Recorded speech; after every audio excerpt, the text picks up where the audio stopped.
প্রিয় দর্শক, আশা করি প্রত্যেকে ভালো আছেন, সুস্থ আছেন। কৃষকের চিত্র চ্যানেলের পক্ষ থেকে আপনাদের সকলকে শুভেচ্ছা জানাচ্ছি।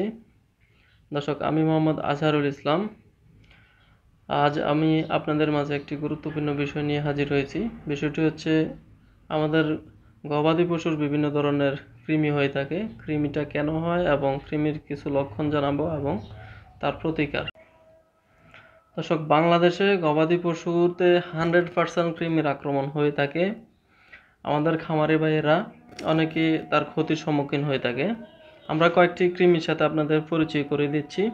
1 নম্বর হচ্ছে গোল কৃমি, 2 নম্বর হচ্ছে পাতা কৃমি, 3 নম্বর হচ্ছে আপনাদের পিতা কৃমি। এই ধরনের কৃমির আক্রমণ আমাদের দেশে সচরাচর হয়ে থাকে। চলুন আমরা কৃমির আক্রমণ হলে কী ধরনের লক্ষণ দেখব এবং কিভাবে বুঝতে পারবো। প্রিয় দর্শক, গরুতে কৃমির ওষুধ খাওয়ানোর সময় যেসব নিয়ম কানুন মানা জরুরি, আমাদের দেশের অনেক খামারি ভাইয়েরা তা জানে না। চলুন জেনে নেই কিভাবে গরুকে কৃমির ওষুধ খাওয়াতে হয়।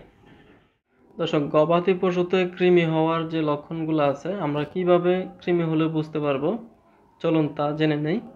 সর্বপ্রথম হচ্ছে আপনার গরুর চোখ দিয়ে পানি পড়বে, গরুর চোখের এক সাইড দিয়ে পানি পড়বে। তারপর হচ্ছে খাদ্য কম খাবে, খাদ্য একেবারে কম খাবে। ধরেন আগে আপনার গরু খাদ্য খাইতো পানি সহ 10 লিটার, 15 লিটার, 20 লিটার, এখন খাচ্ছে 3 ভাগের 1 ভাগ।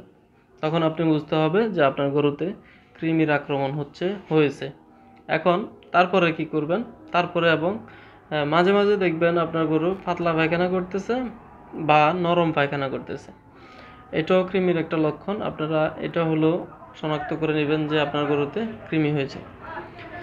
তারপর হচ্ছে গাভী গরু যদি হয়, দুধ উৎপাদন কমে যাবে এবং ডাকে আসবে না সময় মতো। আপনার যে গরুটা হিটে আসার কথা, ওই সময় আপনার গরু হিটে আসবে না। এই সিমটমগুলা যদি আপনারা সাধারণত দেখে থাকেন, বুঝতে হবে যে আপনার গরুতে কৃমি আক্রমণ করেছে। চলুন আমরা কৃমি থেকে কিভাবে প্রতিকার বা প্রতিরোধ করব। আপনার গবাদি পশুটি যখন কৃমিতে আক্রান্ত হয়ে গেছে, এখন তো আর কিছু করার নাই। এখন হচ্ছে আপনারা কিভাবে এটা থেকে উত্তোলন হবেন তার ট্রিটমেন্ট করা। চলুন আমরা কিভাবে ওষুধ খাওয়াতে হবে তা জেনে নিই। আপনার গরুটি যখন কৃমির ওষুধ করানো জরুরি মনে করতেছেন, তখন আপনারা সর্বপ্রথম সকালে খালি পেটে খাওয়াতে হবে। খালি পেটে খাওয়াতে হবে, তার অন্যতম কারণ হচ্ছে আপনার গরুটি সারা রাত্র যে খাবারটা খেয়েছে তা কিন্তু কৃমি খেয়ে ফেলছে। এখন সকালে যদি আপনি কৃমিটাকে দুর্বল আকারে মারতে চান, তাহলে আপনি সকালে কৃমির ওষুধটা দিতে হবে খাবার দেওয়ার আগে। খাবার দেওয়ার আগে অনেকেই ভুলটা করে যে কৃমির আক্রান্ত গরুকে কৃমির ডোজও দিছে এবং খাওয়ারও দিছে, তখন আপনার কৃমির কাঙ্ক্ষিত যে একটা রেজাল্ট ওইটা পাবেন না। তখন বলে অনেক ভেটেরিনারি ডাক্তারকে বলে, ভাই আপনার ওষুধে কাজ করে নাই, এখন কি করব।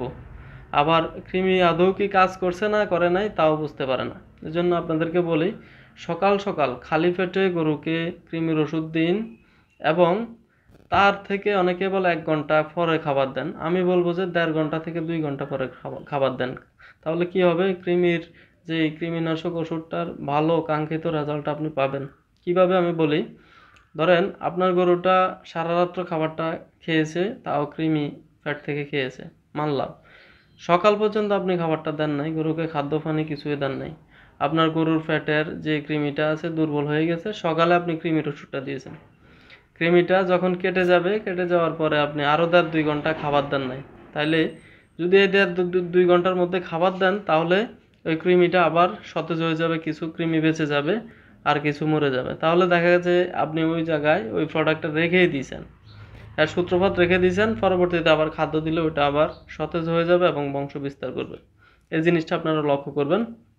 কৃমির ওষুধ খাওয়ানোর পরে ন্যূনতম 1.5 ঘন্টা পরে খাবার দিবেন। আর কৃমির ওষুধ কতদিন পর পর ডোজ করবেন, অনেকে বলে 3 মাস 4 মাস। আমি বলবো আপনারা প্রতি 2 মাস পর পর একটা কৃমির ডোজ করান, তাহলে কাঙ্ক্ষিত যে আপনাদের রেজাল্ট পাওয়ার কথা ওটা পাবেন। আর যে লক্ষণগুলো আপনাদেরকে বলছি, এগুলা দেখলেই সাথে সাথে কৃমির ডোজ করে ফেলবেন। ইনশাল্লাহ আমাদের এই চ্যানেলে আরও কিছু এরকম ভিডিও আছে, পরামর্শমূলক ভিডিও, আপনারা চাইলে দেখতে পারেন এবং ভালো লাগলে আমাদের চ্যানেলটিকে সাবস্ক্রাইব করে সঙ্গে থাকতে পারেন। এরকম কিছু পরামর্শমূলক ভিডিও আমরা করতে চাচ্ছি, আপনাদের সাড়া পেলে আমরা করব ইনশাল্লাহ। তো ভালো থাকবেন, আসসালামু আলাইকুম। কারণ বাংলাদেশের আবহাওয়া কৃমি রোগ সৃষ্টি করার জন্য খুবই উপযোগী।